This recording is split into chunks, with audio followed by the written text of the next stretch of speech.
여러분들은 사기를 당해보신 경험이 있으십니까?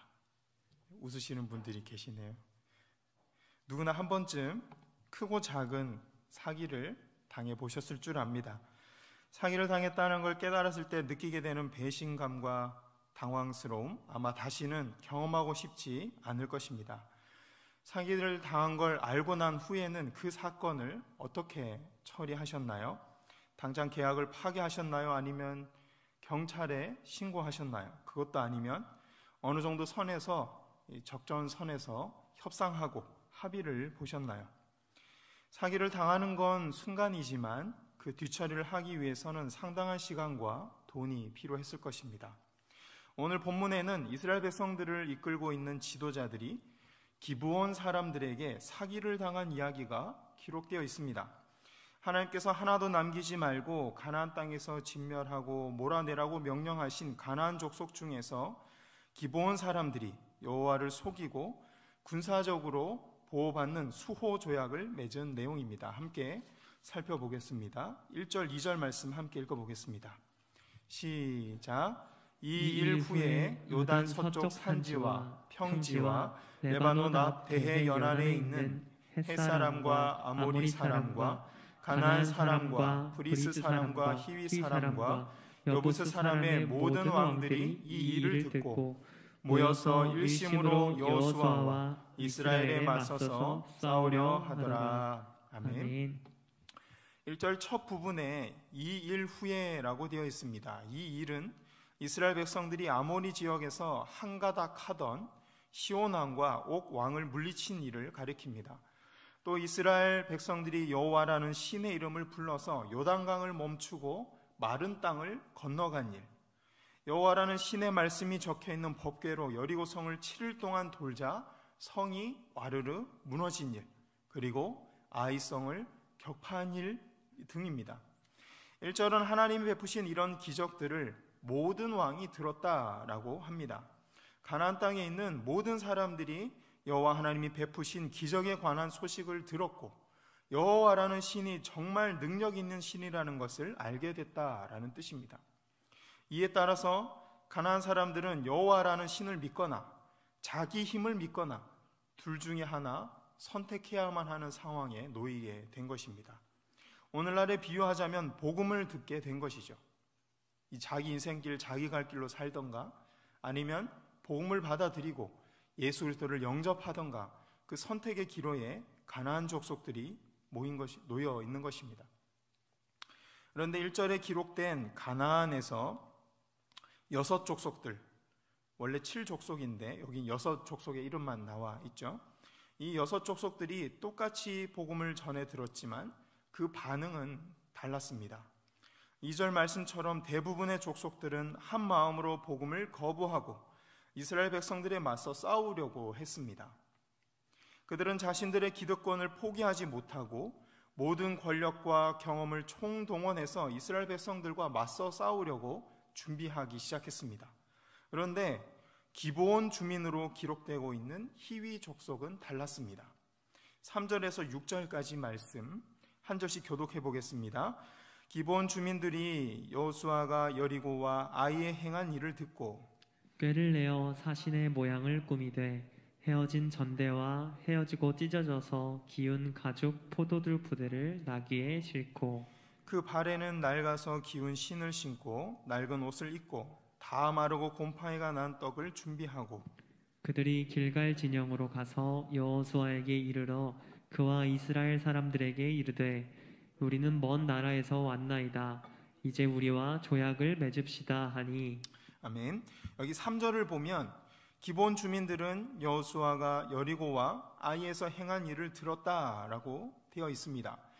기브온 주민들은 예루살렘에서 북서쪽으로 불과 8km밖에 떨어져 있지 않은 아주 가까운 곳에 살고 있었으며 그들이 살고 있었던 성은 여호수아 8장에서 함락시킨 아이성보다 큰 성이었습니다.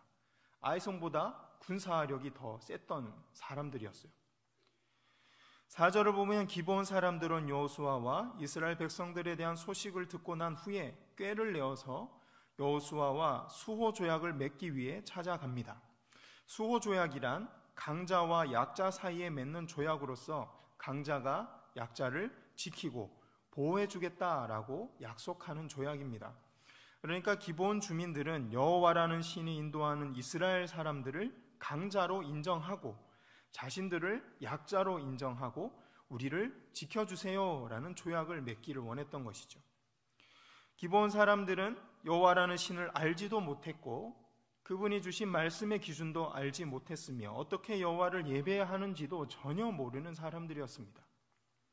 그래서 그동안 살아왔던 삶의 방식대로 속임수를 써서라도 이스라엘 백성들과 조약을 맺고 삼아 남으려고 하고 있습니다. 하지만 그들은 3절 말씀처럼 여호와라는 신이 보여준 기적과 일련의 사건들을 통해서 이 신이야말로 진짜 살아있는 신이다라는 확신을 가지고 있었습니다. 그래서 여호와와 조약을 맺고 그분의 백성이 되기 위해서 기브온 사람들은 그동안 가나안 땅에서 자신들이 누려왔던 기득권을 포기하려 하고 있습니다. 소유권을 포기하려고 하고 있습니다.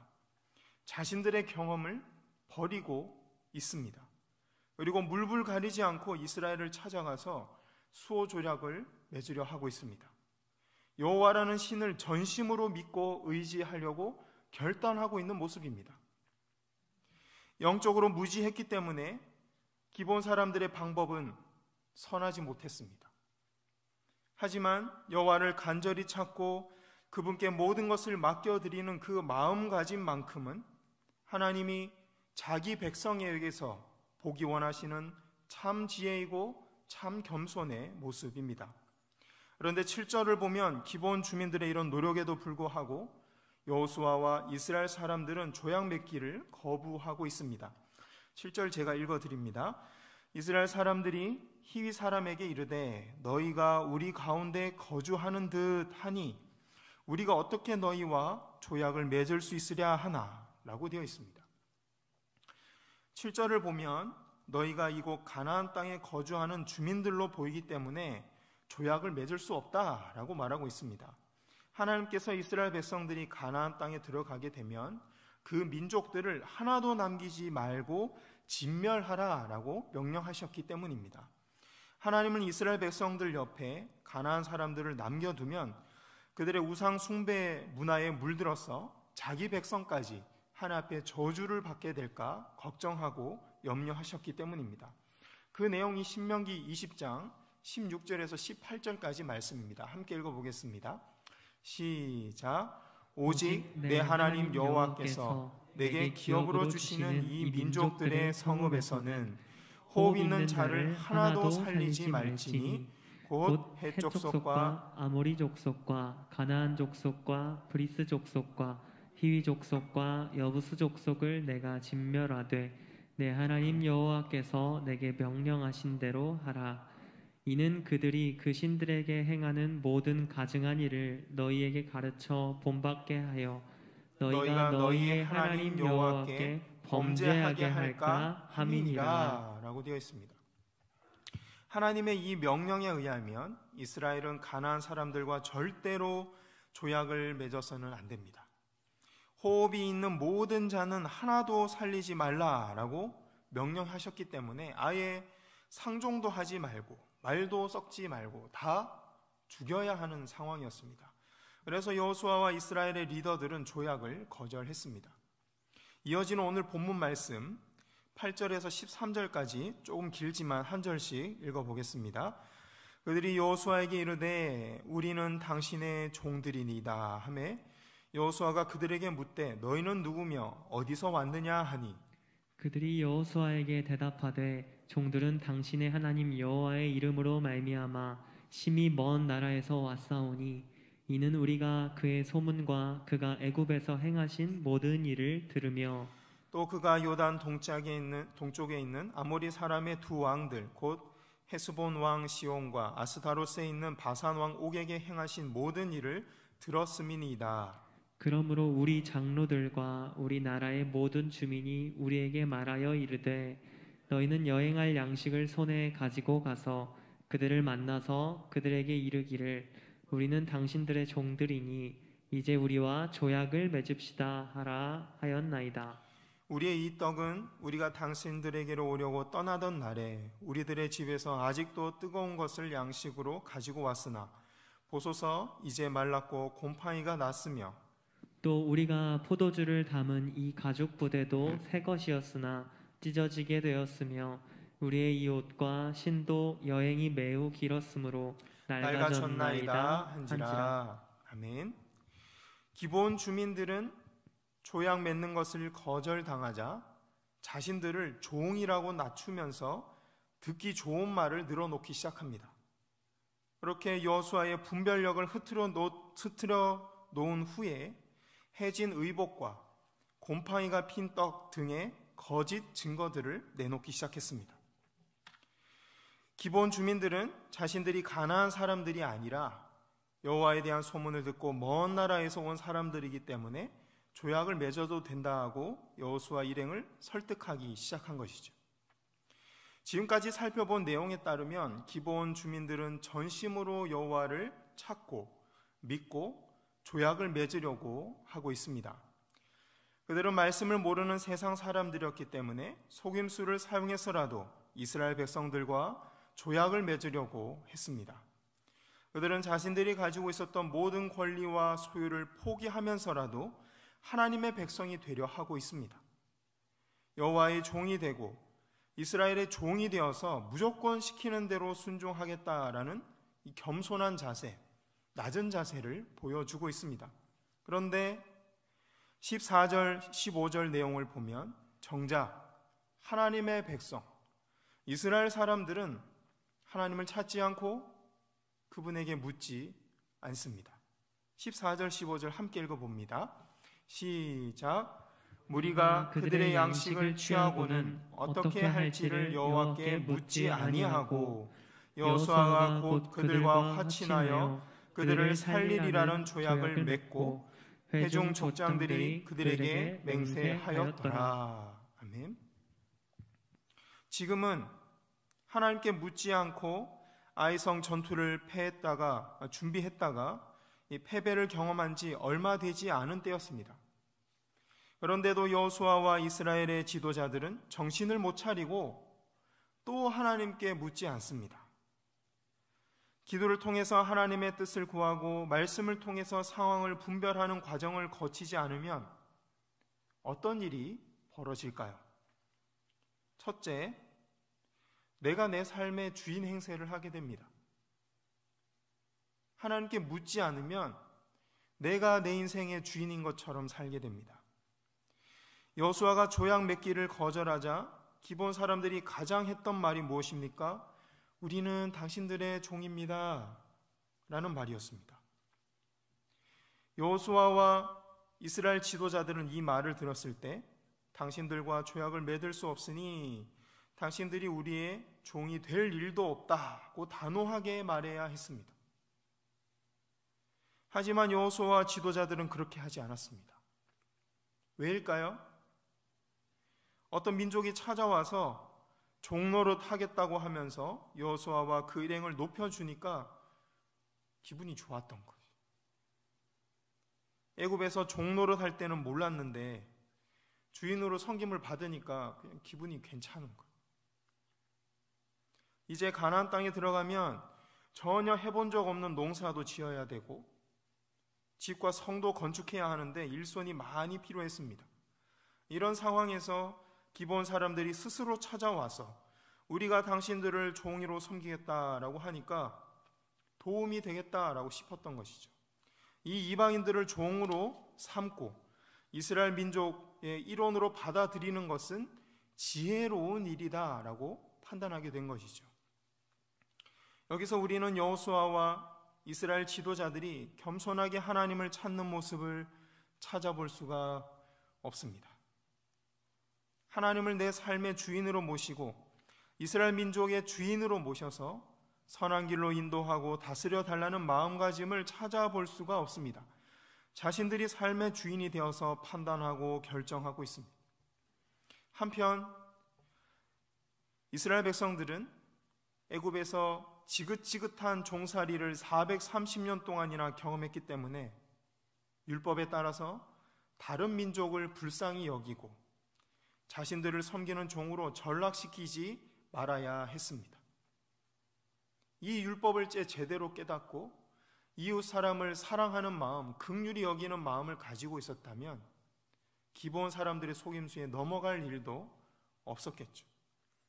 값없이 하나님으로부터 은혜를 받아서 노예에서 해방된 자들로서 당연히 다른 사람들을 노예 상황에서 해방시키는 일을 마땅히 행해야 했던 것입니다. 이로 보건대 여호수아와 이스라엘 지도자들은 자기 욕심과 교만 때문에 자신이 하나님의 자리에 올라가고 주인의 자리에 올라가서 기브온 사람들과 조약을 맺었다는 것을 우리가 알 수 있습니다. 기도를 통해서 하나님의 뜻을 구하고 말씀을 통해서 상황을 분별하는 과정을 거치지 않으면 벌어지는 이 두 번째 현상은 눈에 보이는 정황 증거를 따라 판단하게 된다는 겁니다. 7절에서 여호수아는 기브온 사람들이 지역 주민이라는 것을 단번에 알아봤습니다. 그래서 너희들이랑 조약을 맺을 수 없다라고 말을 하죠. 하지만 하나님께 묻지 않고 그들과 계속 대화를 나누면서 판단이 흐려지기 시작했습니다. 9절에서 기브온 사람들이 우리는 당신의 종들이라는 듣기 좋은 말을 하자 마음이 녹았습니다. 내가 부릴 수 있는 종이 생긴다는데 나쁠 게 없는 상황이었습니다. 하나님 우리를 축복해서 종을 주시는 건데 내가 너무 예민하게 반응하나? 라고 생각하기까지 했던 것이죠. 그리고 12절, 13절에서 기브온 사람들이 가져온 오래된 음식과 낡은 의복들을 눈으로 보게 되자 확신했습니다. 우리의 종이 되겠다고 찾아온 이 사람들은 가나안 지역 주민이 아니라 먼 나라에서 온 사람들이 맞구나. 이 사람들과 조약을 맺어도 되겠구나 라고 확신했던 것이죠.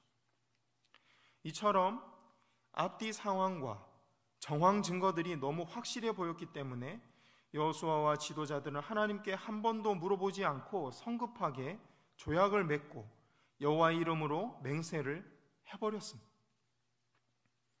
하나님을 의지하지 않고 하나님께 기도하지 않고 눈에 보이는 증거들, 그 증거들에 따라서 자신들이 생각하는 이성과 합리적인 선택을 했습니다. 누가 봐도 좋은 조건의 조약을 체결했기 때문에 여호수아와 지도자들은 자기 민족을 위해서 자신들이 큰 일을 해냈다고 이 뿌듯한 마음을 가졌을 것입니다. 그러나 며칠이 못 가서 기브온 사람들의 거짓말이 드러났고 이스라엘 지도자들의 리더십은 의심을 받게 됩니다. 16절에서 18절까지 말씀입니다. 함께 읽어봅니다. 시작. 그들과 조약을 맺은 후 사흘이 지나서야 그들이 이웃에서 자기들 중에 거주하는 자들이라 함을 들으니라. 이스라엘 자손이 행군하여 셋째 날에 그들의 여러 성읍들에 이르렀으니 그들의 성읍들은 기브온과 그비라와 브에롯과 기럇 여아림이라.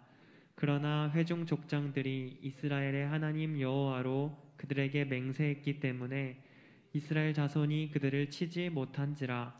그러므로 회중이 다 족장들을 원망하니 라고 되어 있습니다. 이 일을 통해서 여호수아와 이스라엘 지도자들의 영적 권위, 영적 리더십이 땅에 떨어졌습니다.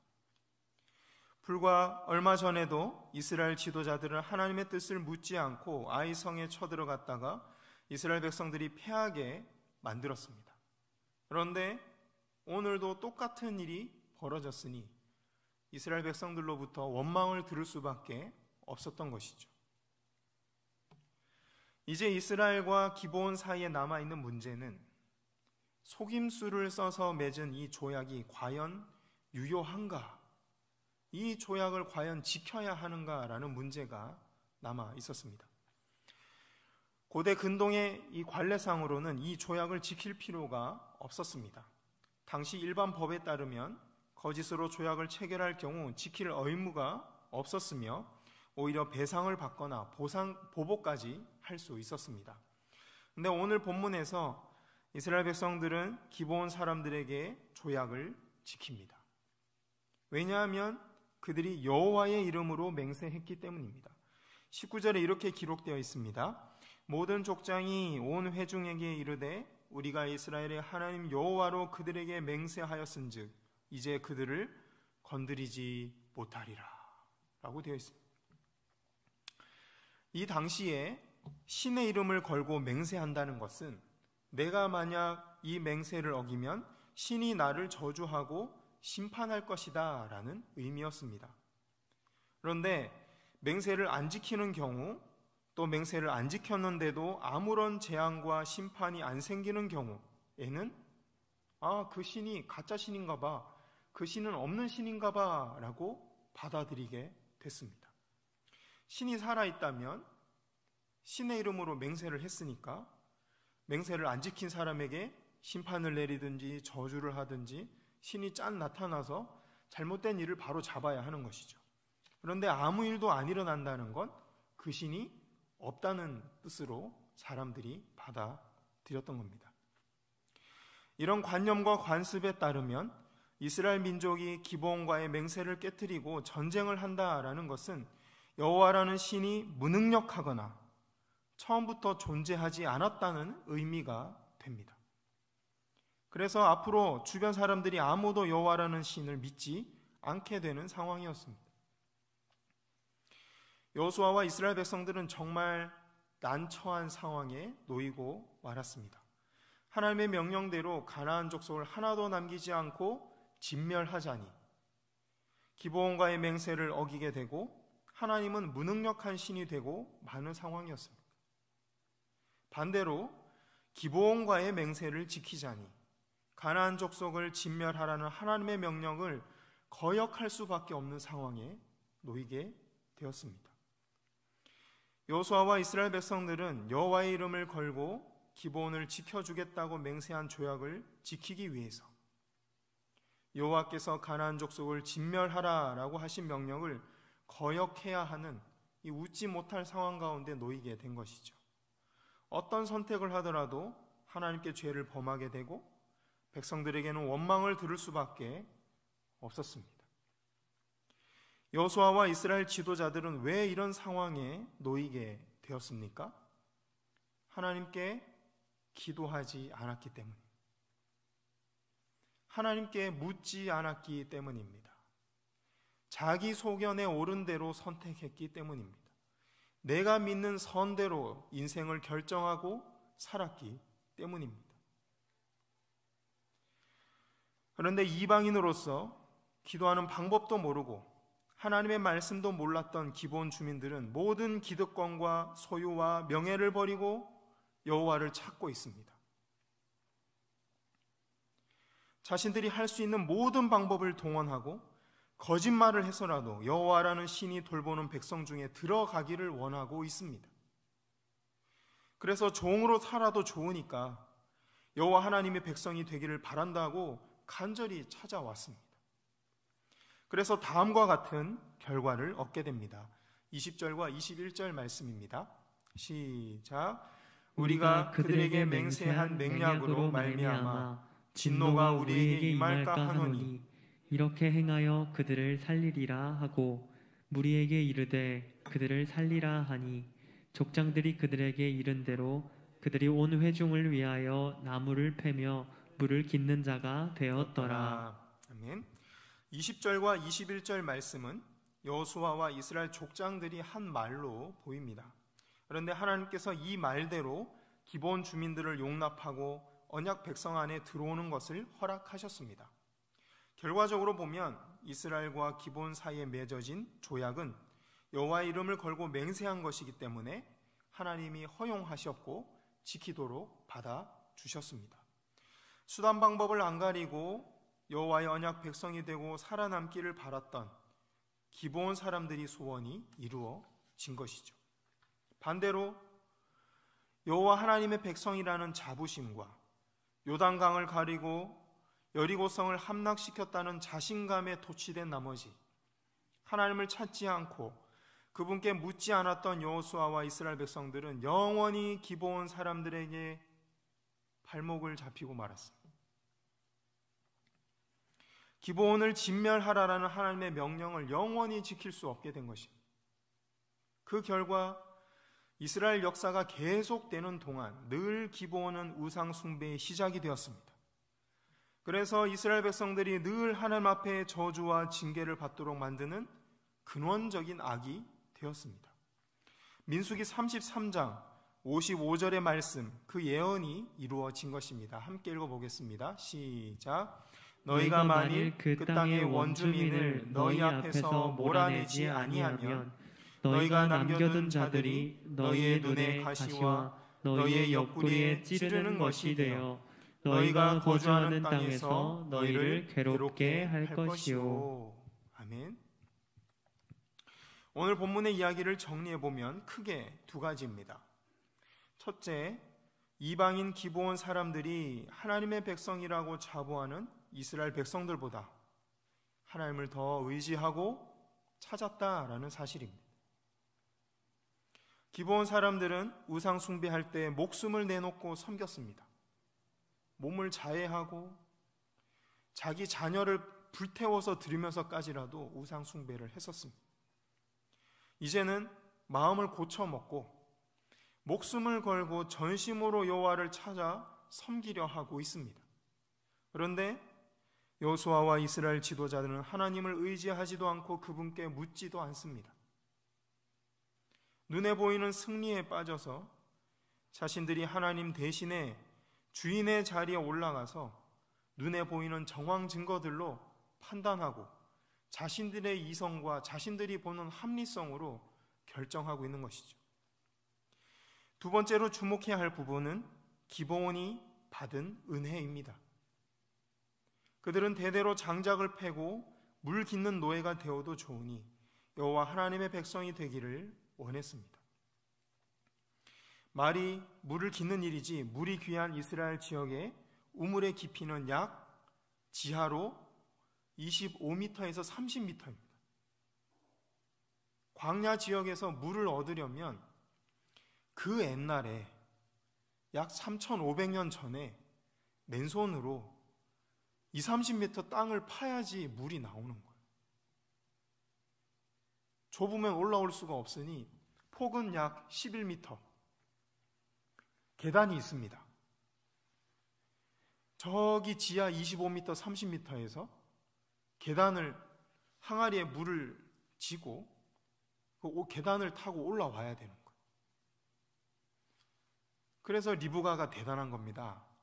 낙타에게 물을 준 그 여인, 정말 힘센 여인인 거예요. 알고 보면 이 물을 깃는 일은 중노동입니다.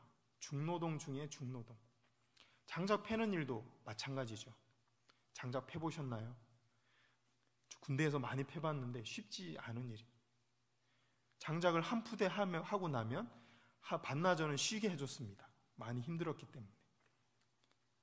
그런데 이 두 가지 일 모두 성전을 유지하고 제사를 드리는데 꼭 필요한 일이었습니다. 짐승을 태워서 드리는 제사를 드리거나 성전 안에 사용되는 불씨를 꺼트리지 않기 위해서 많은 장작이 항상 필요했습니다. 또 제사를 위해 고기 등의 제물을 씻거나 제사에 참여할 제사장의 정결 의식을 하기 위해서 많은 물이 항상 준비되어 있어야 했습니다. 23절을 보면 여호수아와 지도자들은 자신들을 속인 기브온 사람들을 저주하기 위해서 이런 힘든 일을 시키고 있습니다. 하지만 기브온 사람들 입장에서는 이 일들이 은혜였습니다. 부정한 이방인으로서 감히 상상도 할 수 없는 성전 제사를 돕는 일에 참여하게 됐기 때문입니다. 3일 전 이스라엘과 조약을 맺기 전까지만 해도 다 죽을 목숨이었는데 이제는 이스라엘 백성들이 가장 중요하게 여기는 성전을 돕는 일에 참여하게 된 것입니다. 오늘 본문에는 하나님이 주신 승리에 취해서 하나님을 찾지 않는 이스라엘 백성들이 등장합니다. 또 하나님께 진멸당할 위기에 놓여 있었으나 가난한 심령으로 간절히 하나님을 찾은 결과 이방인임에도 불구하고 성전 섬기는 일을 맡게 된 기브온 사람들이 등장하고 있습니다. 하나님의 백성으로서 하나님을 찾지 않는 이스라엘 백성들과 이방인으로서 하나님을 간절히 찾다가 구원을 받은 기브온 사람들이 대조되고 있습니다. 하나님은 이스라엘 백성들에게 이렇게 말씀하고 계신 것입니다. 율법에 대해서 아무것도 모르는 기브온 사람들도 이렇게 나를 찾고 섬기는데 너희 이스라엘 백성들은 더욱 가난한 심령으로 나를 찾고 찾아야 하지 않겠니? 라고 오늘 본문 말씀을 통해 오늘 우리에게 말씀하고 계신 것입니다. 여러분들의 신앙생활은 어떠십니까? 하나님의 백성으로서 하나님을 떠나 있지는 않습니까? 아니면 말씀도 잘 모르고 기도도 부족하지만 간절히 하나님을 찾고 계십니까? 하나님께서는 오늘 본문의 기브온 사람들처럼 겸손하게 하나님을 찾는 사람들에게 자신을 나타내 보이시고 그를 반드시 구원하실 것입니다. 오늘 말씀을 심령에 새기고 순종하고 하나님을 찾아서 날마다 구원의 복된 소식을 전해 듣는 우리 모두가 되기를 소망합니다.